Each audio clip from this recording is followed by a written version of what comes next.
Hi guys, welcome back to another video. This is the tank video, so tank, our tank game. So we're going to be dealing with tank movement today. So this is the rotation on the on the y-axis. We're going to rotate on the y-axis, and we are going to move forward on the z-axis. That's our forward axis.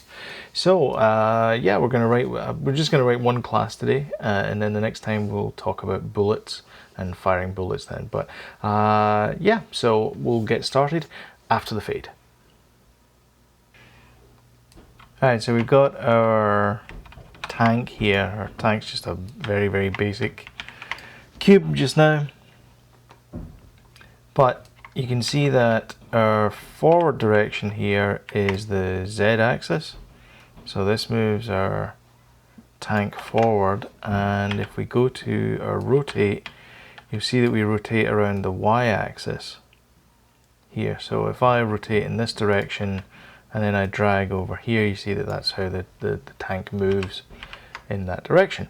So we're going to write some code now that will handle that direction. So right now our tank doesn't have anything against it. It's just got a box collider and that's it. A box collider and a cube. We're going to add the code for that now. Okay, so we're going to have to add, obviously we need to add a new script. So I'm going to go into here, create a folder called tank, because we'll put all the tank related things in here. So bullet control, player movement, all that kind of stuff will go inside our tank folder here. And I'm going to call this one move tank. Seems like a good plan anyway. Okay, so I have my move tank script there, and now that we're still in the Unity editor, I'm going to take the move tank. I'm going to select my tank, which is a handy dandy little doohickey here, and I'm just going to drag that across there, and that's going to add the script to the tank. I'm going to do a quick save the scene, and then I'm going to open Visual Studio. So in my update, I want to get input for rotation, get input for forward traction. Yeah, sounds good. What I want to do here as well. I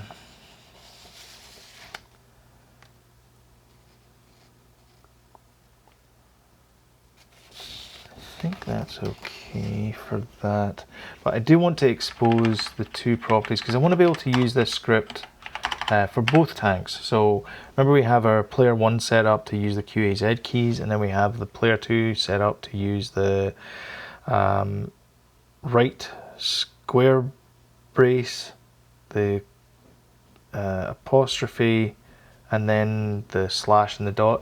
It doesn't make sense me saying this to you just now, but when you see it on a keyboard, it makes total sense. So those were set up as axes and the input manager. We did that in the last video. So this one, we're going to expose that to the outside world as well. So if we do public string horizontal, well, it would be not horizontal axis, it would be rotation,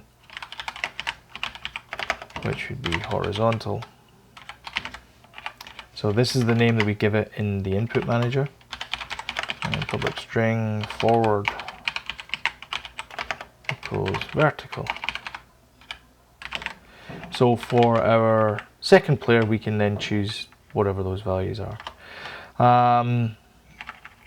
And we can add a header here actually. So if we add a header here and we just have this as movement axes, and then we're gonna have public float, and then we need a speed for rotation and a speed for our forward movement, or just our general traction speed. Now I'm going to use the built-in physics for this. You don't have to use that. There's no recommendation either or, depends on where you want it to be, but the physics has got quite a lot of the functionality we want in there, so why not use it? I mean, you could just use offsets and multiply by time and all that kind of stuff, but it's built in there, and it gives us a bit more fluid motion. So let's use that. So we want our rotation speed is going to be 90 degrees per second, and our actual speed will be 100 units per second.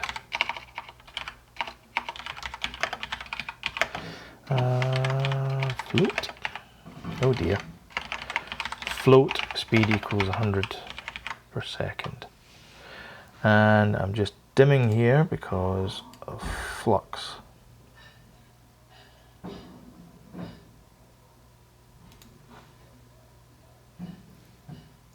Alright, let's turn flux off. So that just goes to show you how late this is. It's actually like 8 o'clock at night doing this. Sorry I'm a bit late with these videos, but you know, it happens. Okay, and then we need a rigid, this is our header, we'll call this speeds. And we also need to capture the rigid body, because the rigid body is going to be used in our physics calculations to actually apply force and rotation and all that kind of stuff. So rigid body, we're just going to shorten that to RB. And then let's get rid of the start method there. Although we have, although we have the rigid body here, we don't actually have access to it. So there's a couple of ways we can do it. We can either put it inside the awake method, or do what I like to do, which is just expose it as a public property. And that means that we can go to here, and you see that now we have all our, I really should call that something else. Call it rigid body. So you see that we have our properties here, and you see that rigid, but I just changed that, and now rigid RB has become rigid body. So I don't actually have a rigid body on this. Whoops. So I'm going to add a rigid body. So you're going to have to do that as well. And I'm going to change the mass to that. We'll see what happens. And that should be good to go. Okay, I think that's okay. You can play about with the mass and the drag and so on down here. But I'm just going to change that one thing, the mass down there. Now, because we're using physics, Unity recommends that you use the fixed update for physics, so that's what we're going to have to do, is we're going to have to add a fixed update function here. Okay. So, get input for rotation. Okay, so we're going to do input.get axis, rotation axis. Get input for forward traction, float. What are we going to call this? Forward.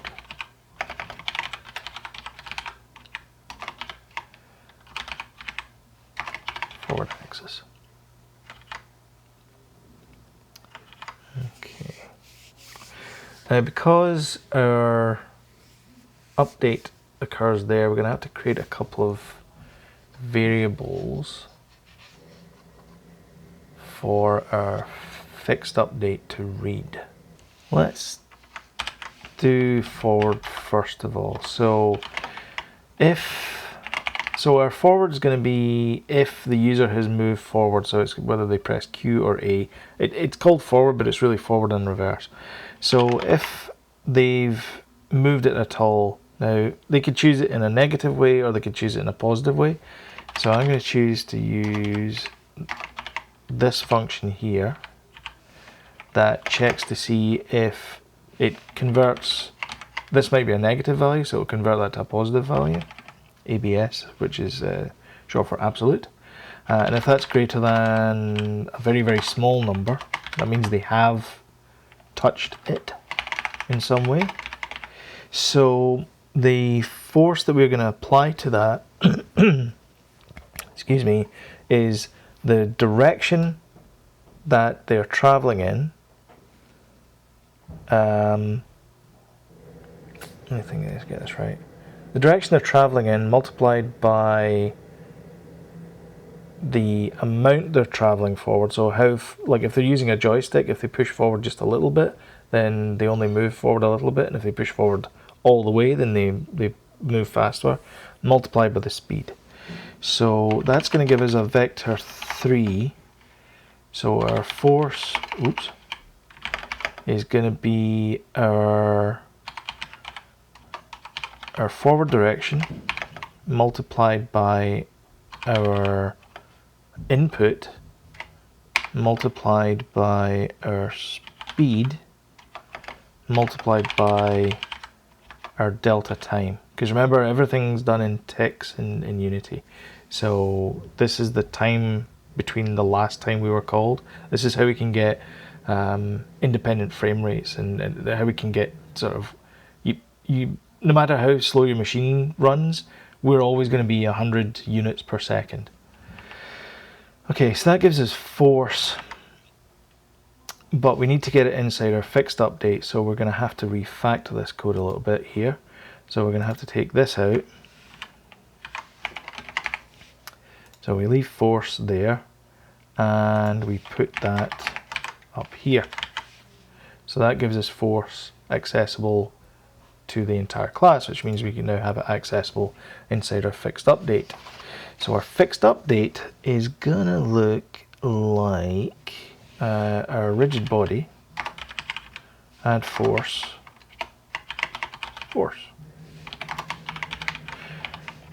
and that's going to add force to our rigid body. That's it. So basically it's Newtonian physics. It's when you apply a force, the object will start moving. At least that's the theory. Let's put it into practice. Okay, so let's run this just now, and then we'll review the code. So there's our little tank down there. Hopefully when I click on Q, our tank moves forward. And nothing happens because our input axis vertical is not set up. Okay, good to know. I think I know why. Okay, so if we go to project settings, input, we have player 1 rotate and player 1 forward.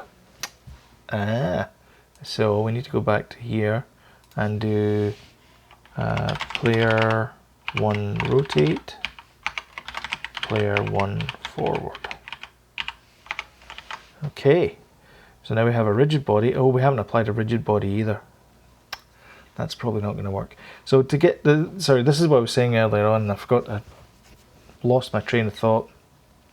I've been doing jump cuts in this video because I've had my wife is doing stuff in the back room, and the phone rang and all this kind of stuff. Anyway, so I have a rigid body here, but I don't have anything applied there, but I have one here. So I can just drag and drop the object from over there, over that side, into here, and then that gives us our rigid body. So now we have everything set up, hopefully. So we run this, we should have our tank moving. There we go. Not exactly what I thought it was going to do, but we'll take a look at it. Okay, so the constraint, I don't know if you saw that, but if I move this out slightly, so if I move this out to the sort of center screen a little bit more,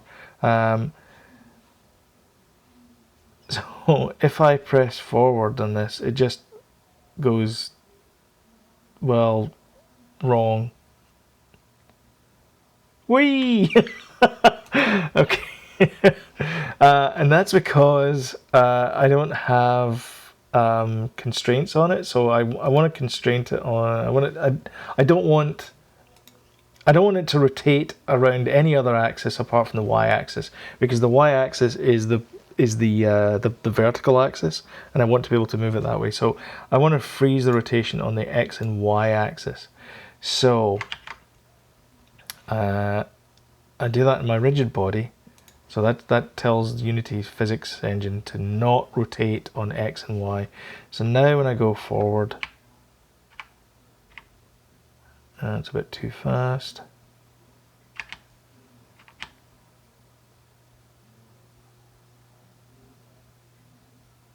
Oh, it's really slow.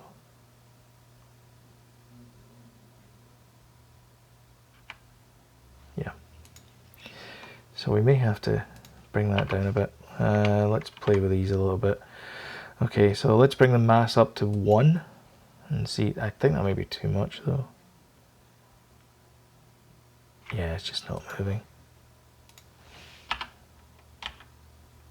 0.1.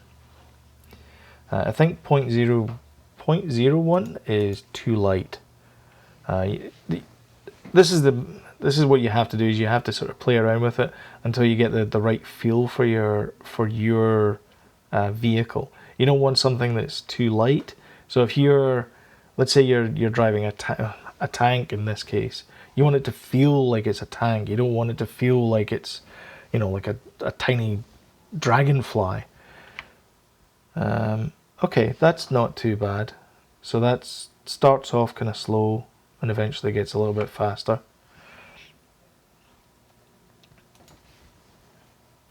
Okay, so we'll leave it at that for just now.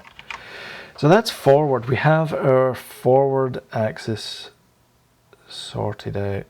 So hopefully if I press reverse now,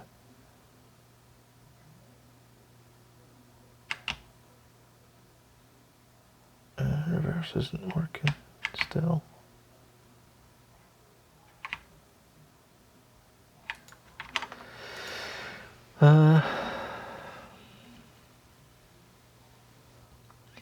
Okay, we'll worry about that in a minute. Okay, so for our rotation, I'll uncomment that. So for rotation, we're going to add to the existing Euler angles that we already have here. And then we're going to post that into the rigid body using the, what are we going to use? Move rotation. Okay, so the current rotation is transform.rotation. And I want to get the existing Euler angles from here.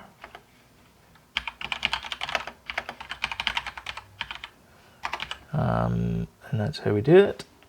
So Euler is a German mathematician. I should know this. I watched this history on mathematics on Netflix. It was really riveting stuff. It was really good. Mark de Satoy, I think his name is. He presented it. And so the Euler's just a way of showing you how to describing how to rotate an object in space. So you rotate around the Z, Y, and then X axes, if I'm not mistaken. Correct me down below. But it's it's rotations around those axes. So you have your yaw, which is around the Y axis. You have, I'll do it this way. So you have your yaw, which is around the Y axis. You have your pitch, which is around the X axis, and then you have your roll, which is around the Z axis. So that's the sort of standard setup for your Euler angle. So it gives you a vector 3. So we want to only rotate around the Y axis. Existing dot Y. Oh, and the reason why we can't do this is because it's a struct as well. Vectors are structs, so we can't manipulate a property of a struct. We have to change the whole thing. So we are going to add our rotation multiplied by our rotate speed. Rotation speed.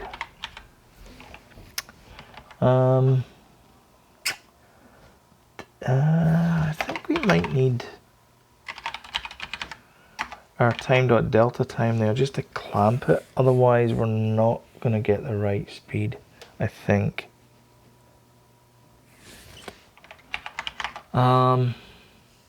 Not clamp it, we need to manipulate it that way. We need to keep it inside that time space. But we do need to clamp it though. We need to clamp it between 0 and 360. And the way we normally do that, if we were doing it with integers, would be to use the mod operator, modulo operator. We don't have that. It's a floating point number, but we do have mathf.repeat in Unity, which does exactly the same thing. So I can do existing y equals mathf.repeat, and then I specify the value, which is existing y, and then I specify the length, which is 360. So that allows us to go from 0 to 360 inclusive, and anything that's out with that, it clamps it to those values. Very, very handy. Okay, so now I want to make my new rotation angle. So our target angle is going to be Euler, and then we want to create that from our Euler angles, so we specify existing.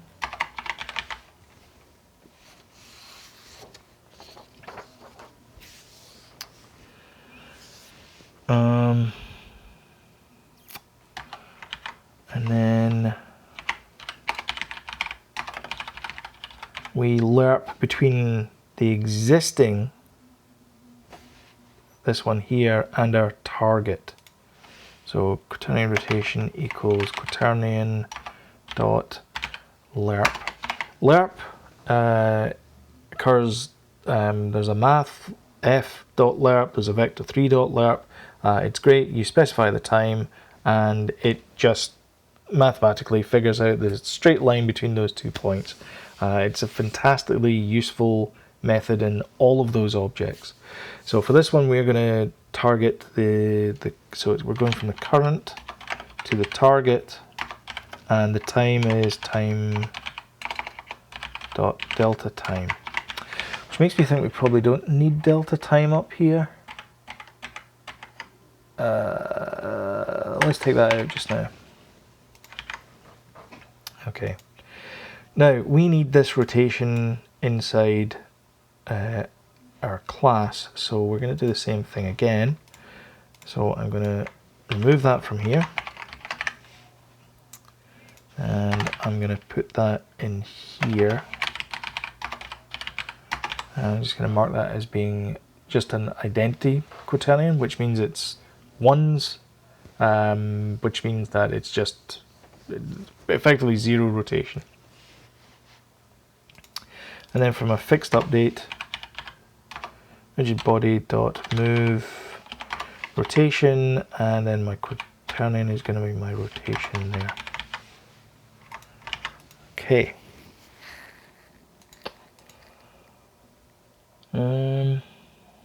Get rid of this collections here. Okay, so we have our forward force, and we have our rotational movement, and then we have our rigid body, and we have our movement axes, and then the linear and rotational speeds, and then we have our fixed update. So we have our get update for our fixed update. All it does is it moves the rotation appropriately and then adds the correct force, and these two values, the force and the rotation, they are generated by these lines here. So this generates the rotation. It takes the existing Euler angles, it adds our rotation by rotation speed, make sure it's clamped, and then we use our quaternion.lerp function to move between the current rotation and the new rotation. That gives us a smooth rotation. And then to get our input for our forward tractions or linear movement, I'm going to change that to linear.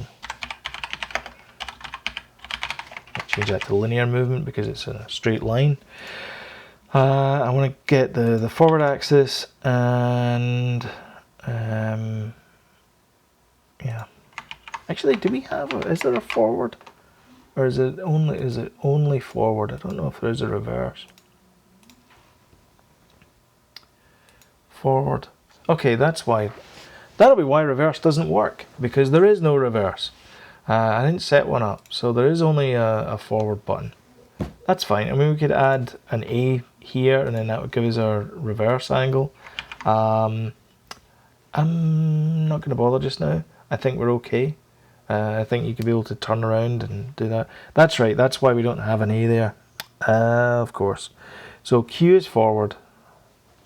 If you're not familiar with this, and I'm going to do this as soon as I finish this video, go back and watch the other video, and you'll see what we discussed. But Q is fire, Q is forward, A is fire, Z and X is left and right. It's in the other video. I don't know why I'm doing this. Anyway, okay. Okay. So when we try this now, we should be able to... There we go. Rotation. It's a bit like a skating rink, but that's okay. We can live with that. I'm sure we can try and fix it. I think if we bring up the drag, maybe that might fix a few things. But yeah, that's looking not too bad. So because we have our tank here, we can actually just duplicate this. So we can press Control D, and then that gives us our player 2 tank. So I'll call this tank 2. And I will change these input axes from player 1 rotate to player 2 rotate, and player 1 forward to player 2 forward. So now if I move these apart, so now I have my 2 tanks.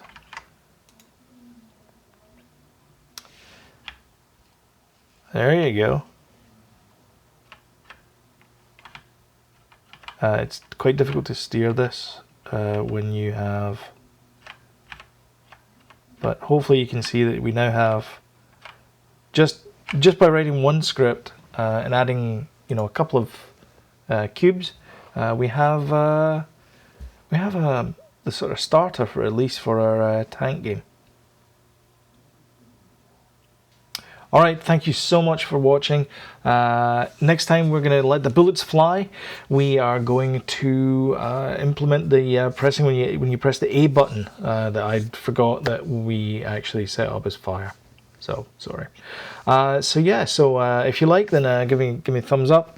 If you didn't like, then thumbs down, boo. But let me know down below why you didn't like it. So yeah, thanks very much for watching. Until next time, thank you very much. Cheers.